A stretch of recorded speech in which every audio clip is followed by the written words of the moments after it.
Welcome to the Business Spotlight.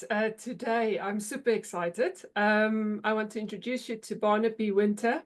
He's an expert marketing practitioner, dynamic brand speaker, author, mentor, and he's launched 457 brands since 1987, which is very impressive. So yeah, I am going to pick your brain today, Barnaby. Welcome on the Business Spotlight. Really pleased to be here. It's fantastic. So really good to be here. Thank you. Wow, excellent. Right, first question. Give us the background. What exactly do you do, and how's that journey been for you? Yeah, so I feel very, very privileged. I've had an amazing career. I did psychology as a degree, and then I took that in to do a postgraduate in advertising and marketing, went straight into the advertising industry. Was very fortunate to work for one of the biggest agencies, Ogilvy and Mather, launched the Ford Sierra, Ford Granada, Argos, Radion washing detergent, and Lipton Ice Iced Tea worldwide. And then that kind of fed an accelerated career. And I then, within 7 years, became the youngest MD of the top 200 ad agency, which I then bought 2 years later from the owners, relaunched, produced things like the Marie Curie Daffodil and various famous brands, Deutsche Post and things like that, having launched many other brands in between, and then ran that company for 10 years, really rowing against all the change in marketing as a result of the digital arena, to a point where in 2010 I wrote my first book and moved the whole agency concept to the cloud. And for the last 14 years, I've been working in a cloud-based agency, providing every single thing that you would need as a business, as a touch point for your business. And I've been doing that successfully for 14 years. Today, I've got 5 big clients, corporates. I work with anything from the Fortune 500 down to startups, as long as they're fully funded. I'm mentoring 15 business leaders. I'm a non-exec director on 3 businesses. I've just published, or recently published, my more recent book on how to be a go-to brand. And I'm a founder freeman of the Worshipful Company of Entrepreneurs. I speak still, and I provide a mini MBA, 5-day mini MBA in the Middle East for a training company out there. So loving my portfolio career, enjoying it, and still being very creative every day. It's fantastic. Amazing work. Right. I want to ask a question that I think would be very relevant to many business owners. So in an often highly competitive or saturated market, what strategies would you carve out to help build a business, build their identity and brand? So it's a really big question. I think the first start point I think we need to do is clarify what we mean by brand, because often people muddle up what a brand is and what branding is, and they are entirely separate. And again, you'll find the agency world still finds this confusing. Branding is your logo, your look and feel, how you show up in the marketplace, and is a differentiator in many sense. But your brand is something entirely. A brand sits on the balance sheet. It's an asset of your business. And we discovered that there was this confusion about branding and brand many years ago, 1999. So we spent 3.5 months coming up with a definition of brand. And the definition of brand is every experience that affects the relationship between a product or service and its buyer. Now, the key to that is a brand is a relationship. It's a relationship that people value more than they value the money in their pocket. And so therefore, what you've got to do is you've got to tell the story of the promise of a relationship so that people give you the money in their pocket in exchange for that relationship. So you have to make every single experience part of your business about the promise of value to the buyer. Now, so to answer the question that you answered, what do you need to do to be differentiated in the market? You have to focus on making sure that your experience is designed to portray a unique relationship with your product or your service, depending on what that is. And to do that, the first thing you really need to have is a very, very strong value proposition. And a value proposition isn't a fancy statement of we plan to be this, or number one in this, or it's our mission statement. There's lots of confusion about that. A value proposition has 3 really core sets of values, and then 1 additional thing that you need to get right. And the first thing you need to define is you have to define your style of doing business. In a competitive world, you probably are offering very similar products, very similar services, but what you've got to do is you've got to define what your style of doing business, because we buy from people we like, and therefore we buy from the brands that we like. Now, we did some research in 2005 where we realized that there was an extra dimension to that. Not only do we buy from people we like, but we also buy from people like us. And so what you're doing is the buyers are looking around at the competitive set and they're buying into a style of business that's like them. And that's really critical. Then what you have to define is, having defined your behavioral style, you have to define what benefits you offer the marketplace. And it's really critical to define not what you do, but what you give people. And it's a fundamental part of communicating to the outside world. And often business owners are very good at telling others what they're really good at, what they're really proud of, all that sort of thing. But actually, as a buyer, I want to find out what's in it for me. So you've got to communicate that. And then the final set of values you need to define is what kind of beliefs do you want your prospects and ultimately your buyers to have about your business. And this really is inspired by Stephen R. Covey, 7 Habits of Highly Effective People. The first habit is be proactive. The second habit is begin with the end in mind. And so if you define what you want people to believe about you before you start telling the world how cool you are, what you can then do is make sure all the communication is orientated on delivering that kind of response from people. So if you want to be seen as technological, you've got to look technological. If you want to be seen as friendly, you've got to be friendly. But you've got to apply this to everything in your business. And then the final thing you really ought to focus on is, what do you want to be famous for? What do you want people to sit at the bus stop, in the train station, in the cafes, in their workplaces, and say, you know, what those guys are really good at is this one famous thing. And then you focus on that. So really what you've got to define is your behavioral style, your benefits, what you want people to believe about you, and ultimately what you want to be famous for. Now, if you do that, that's the foundation stone for being an amazing business. And because of your style, that's probably what's going to differentiate you from everybody else. Those are fantastic nuggets that you've shared there. Thank you so much for that, Barnaby. I've got a question leading on from that. So if I'm a small business and I don't have quite the resources like the bigger organizations have, what would be good and effective strategies I could employ as a small business that won't break the bank or, you know, take up way too much time out of the business? That's a great question. There's one that actually, strange enough, the big corporates ask the same question. Actually, it's not just the small business. money seems to be hard to come by, I think. But yes. When I became youngest MD, the company I was working for, one of the most famous creatives in London at the time, called Dave Trott, and he had behind his desk a little framed saying, which is, "We have no money, we shall have to think." And I think what you have to do is you have to apply that philosophy. We have no money, we shall have to think. So if you're small and resources are tight, particularly on a financial thing, the first thing you've got to do is you've got to define your value proposition. You've got to know what the story is that you're going to tell the world. And then what you do is you go and tell the world that story, but you only go to places where it is likely that your prospect is going to be. Not just, don't go anywhere willy-nilly. You've got to go to, so what I tend to recommend for businesses that are limited resources, probably the business owner is the expert in their business. It doesn't matter whether you're making sandwiches or a piece of technology or a great product or great service. The chances are the founder of the business is the expert. So what you've got to do is you've got to take your expertise out into the world, into places where ultimately your ideal prospect is present. So I'd avoid advertising. I'd avoid broadcast in total. So what I would probably be putting on the marketing plan is I would be putting networking on the plan, right? but you have to network with intention.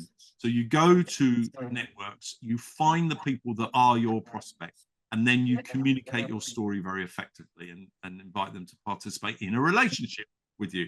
I would probably recommend finding speaking opportunities where you can go and demonstrate your expertise on stage. So again, there are lots of industry conferences, there are lots of business conferences, there are lots of women's institutes, there's lots of universities, there's lots of schools. You can go and speak almost anywhere. So I put speaking on that. The next thing I would do is I would take your expertise and turn it into content and post the content out into the internet. I won't use the term social media because I think it's a misappropriated term, because it's neither social nor is it a medium. It's actually an opportunity for you to demonstrate the value you provide the marketplace. So I produce content that provides people with real insights into the kinds of things you do for them. So actually what you say, the thing we've learned about this is this will work for you and this will work. So that if anybody's in the buying cycle, they're going to look and go, actually, that's really helpful. That's really got me thinking I need to go and talk to these people.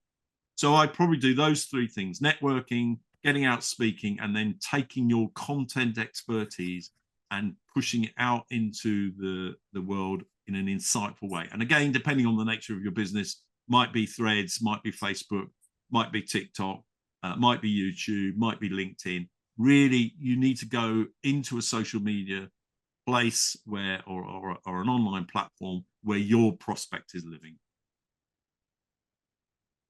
I think that is brilliant advice, and it really, really resonates. Thanks for that, Barnaby. What are some of the common brand mistakes and marketing mistakes you see businesses make? So the biggest mistake I see is often using the creative industry to come up with your communication strategy. So what you often see is pieces of communication that look like strategy rather than they look like something that buyers would interact with or prospects would interact with. So often you look at pieces of communication, you look at them and you go, well, that's somebody's been lazy. They haven't done the strategy first and then given it to a creative to make that exciting and engaging. So that's a big mistake. I think personally, and I have to kind of look above me if you're watching this to see if the advertising god strikes me down. But I think advertising is dead. I just don't think you should be spending a lot of money just shouting out to a collection of people in the hope that few of them are in the market. It's just crazy. What you should be doing is creating a breadcrumb trail to your business. So in other words, what you should be doing is communicating in the ways I've said earlier, and then guiding people to your website. And on your website, it gives people an opportunity to have a go of your value proposition. So provide them with some kind of test drive. So that might be a download of a guide. It might be take a quiz. It might be meet somebody. It might be go to an experience. It doesn't really matter, or actually even go into test drive the product itself.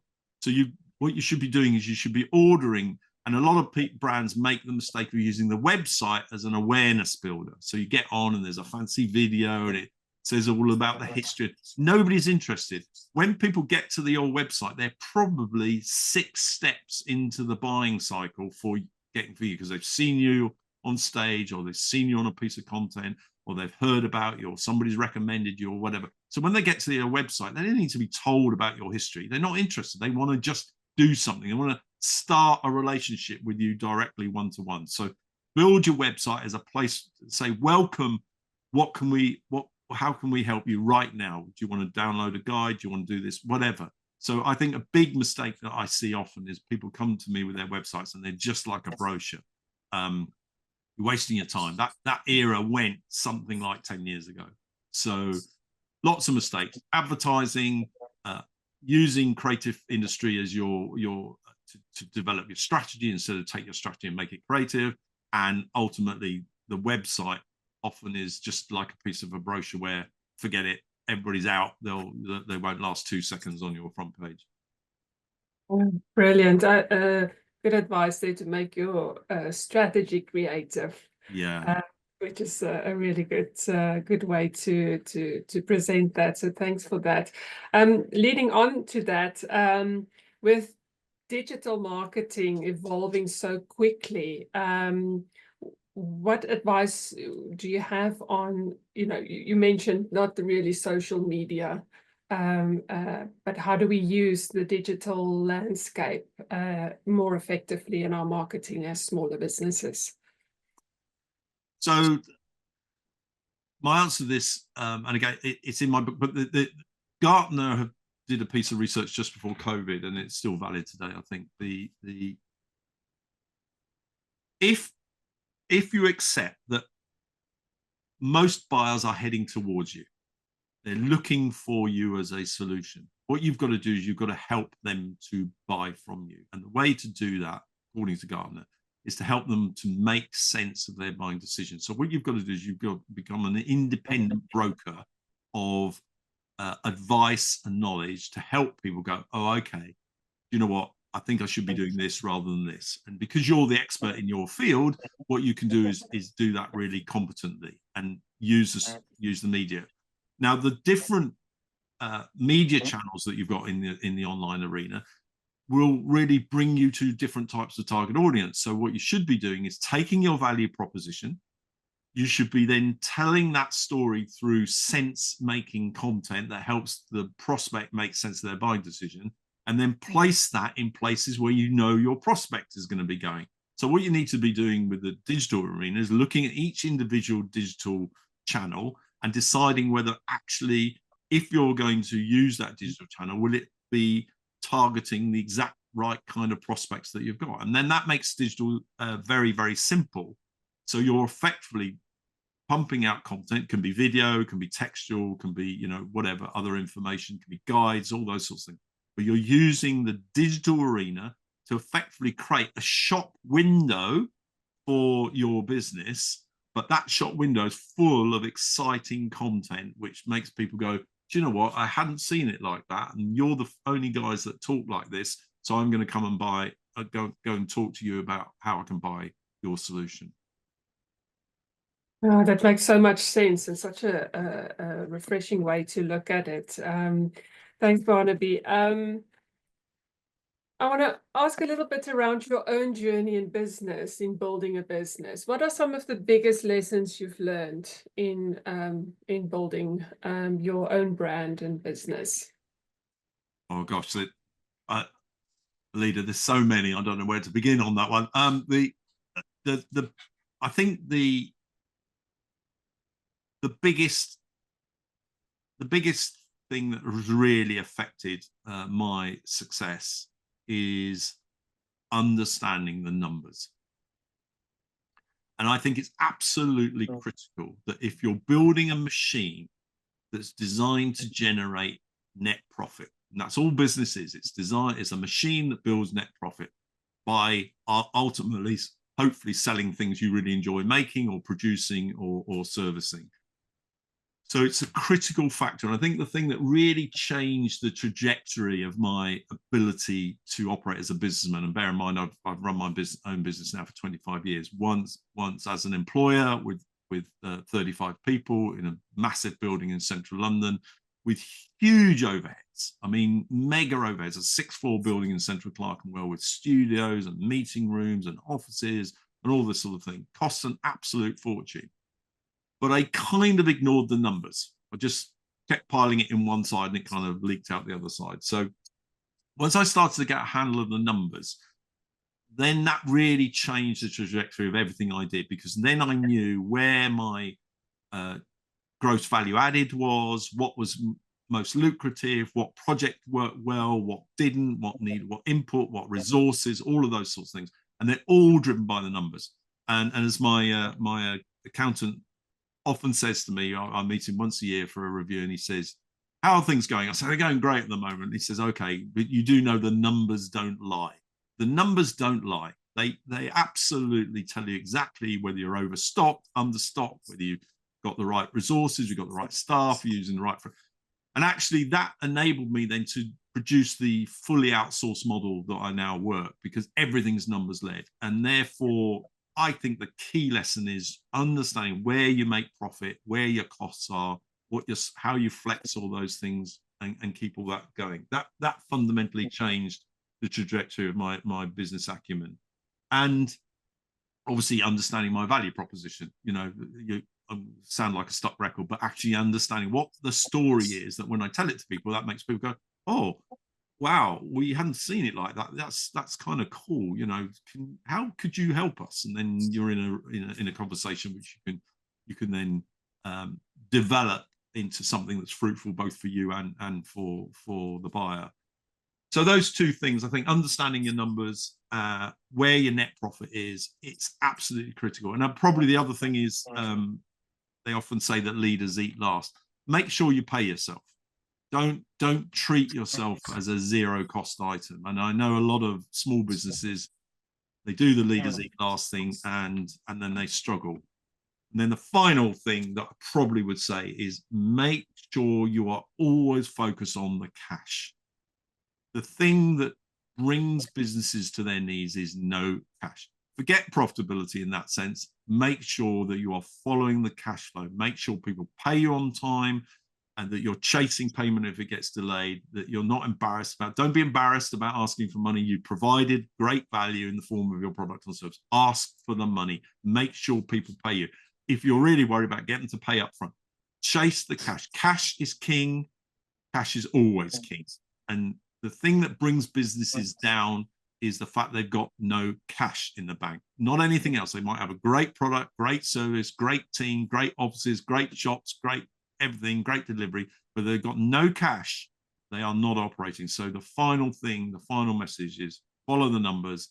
Make sure you are focused on the cash in your business. I just absolutely love that you share all of that, Barnaby, because it's exactly what we tell our clients that we work with. It's right. Numbers and cash. Know your numbers. Oh, brilliant. What's the best advice you would give someone thinking of starting a business? Well, unfortunately, it's all going to sound about the same. Make sure that you've got a great idea, great business idea. That's the first thing. And the only way you're going to know whether you've got a great business idea is if you've been able to develop a value proposition. Just doing the same as somebody else, but maybe slightly better, that's not good enough. The market moves way too fast for that. And then the other thing that I would commend people to do is to make sure that you've got enough funding to last for a period that's going to allow you to build the business. Because the amount of energy that's expended trying to get money at a time when you should be selling the value in your business, it can be very debilitating for a business. Now, we all know that only 81% of businesses do not make their 5th birthday. Yeah.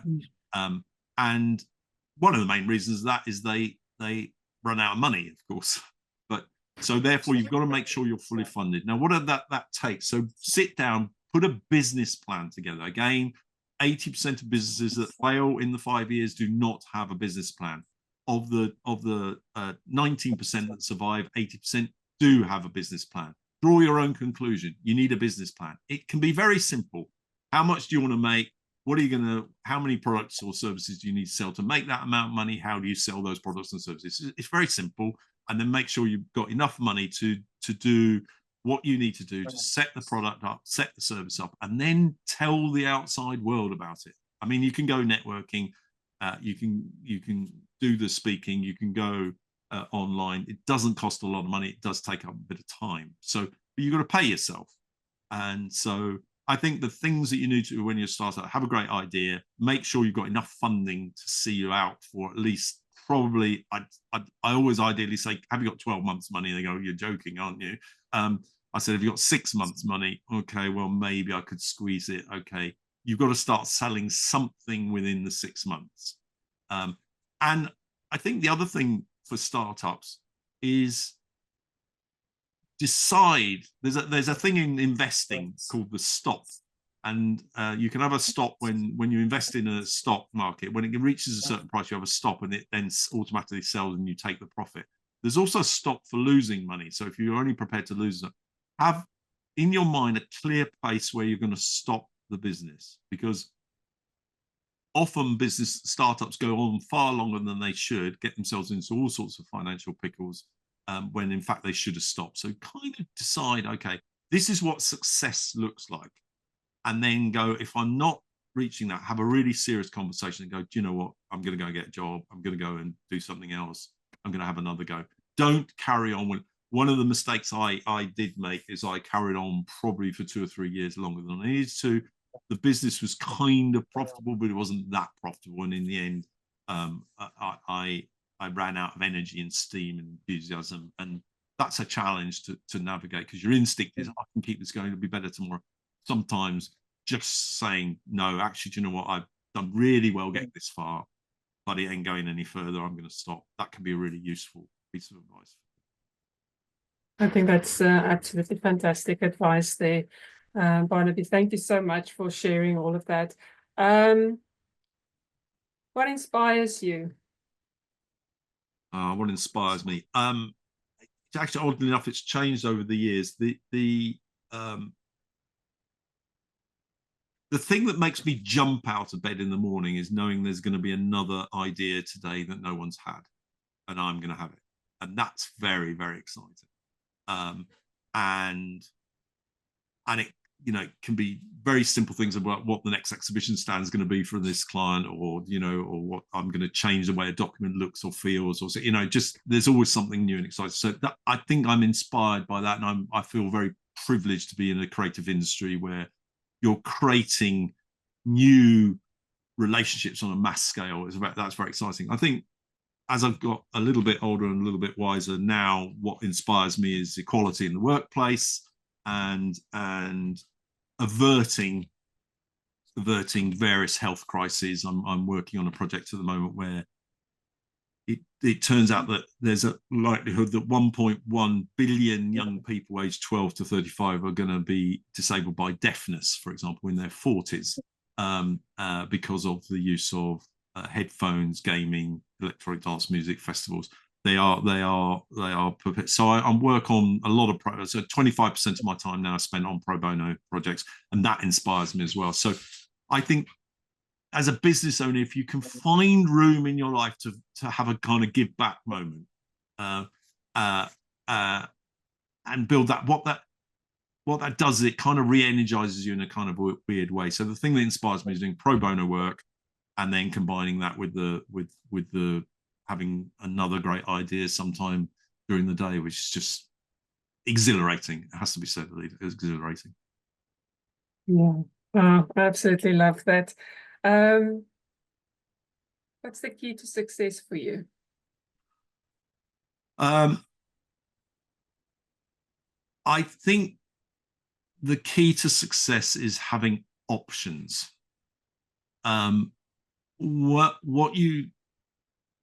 When you become an expert in something, you then have multiple options to be able to solve a problem, or enhance somebody's life, or enhance your own life. So for me, the key to success is having lots of options. And clearly, if you've got more money, then there are more options.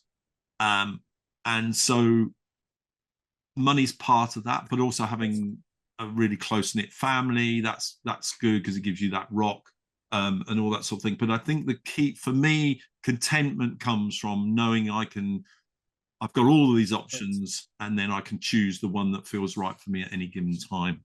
And so for me, success is defined by having lots and lots of options to do the kinds of things that for me would be life enhancing, or would enable me to navigate the challenges that the world provides on a daily basis.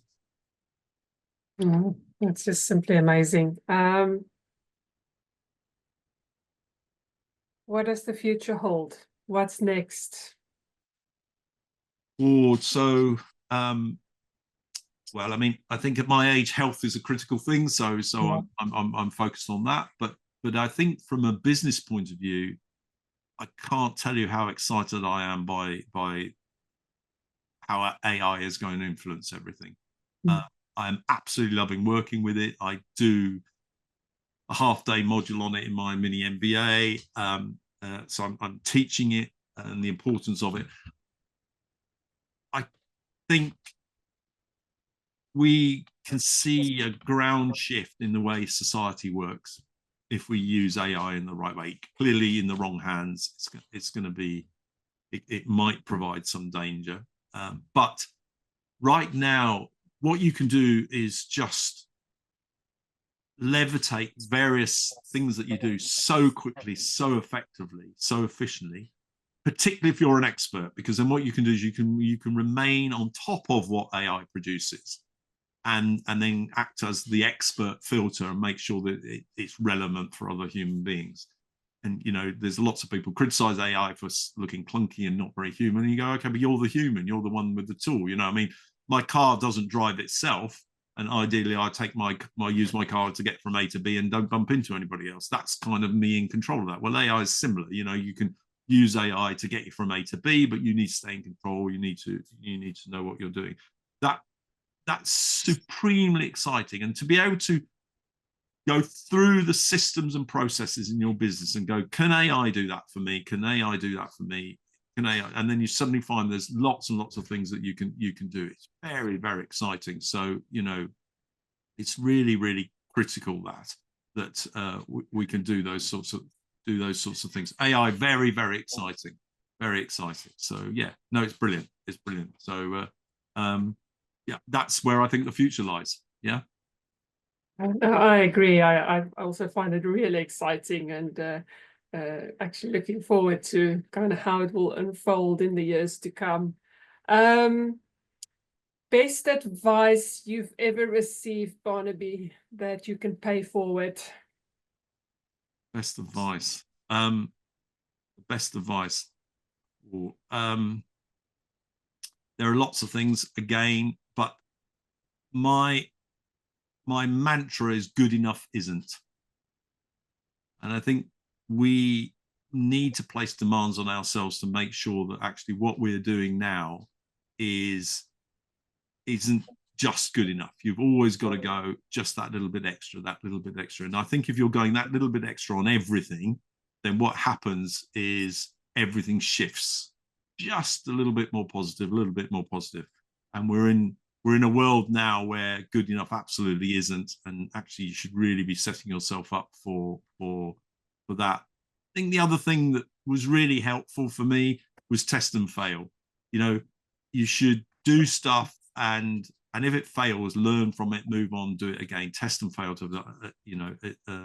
Michael Gerber, test and fail. You know, it's just that's how you should work. The E-Myth. You know, just keep doing things. Be ready. Enjoy failure because it's going to make you a better person, a better solution, better service, better products at the end of it. Just keep testing and failing, and enjoy testing and failing. So those two things, I think. Yeah, I love that you mentioned the E-Myth. I think it's a absolute must read for everyone in business. Talking about books, tell us a bit about your books. And there's a new one. There's a new one. That's right. Yeah. Yeah. So my first book, the Brand Bucket Make Your Marketing Work, was a what to do book using the Brand Bucket, a methodology that was first created for Saab in 1985 and used on over 4,000 brands worldwide. I bought it as part of the agency that I bought, and I've used it on 400 or so. The newer book, How to Become a Go-To Brand, really is a how you do the first book. It's a how you do book, so it's a kind of a manual for you to sit down and really configure everything in your business so that it's orientated towards your customer, and ultimately what you're doing is you're drawing people to you, so you become the go-to brand. And it covers much of the things we've talked about on this podcast.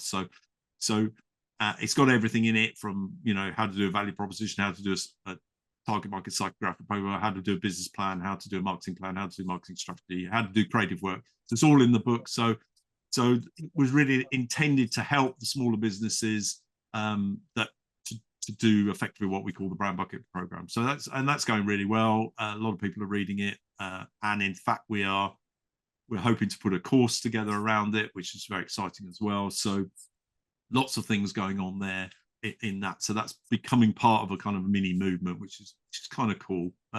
Unintended consequence, but nevertheless a positive one. So, yeah. Creating your own tribe there. Indeed. Yes. Oh, brilliant, brilliant.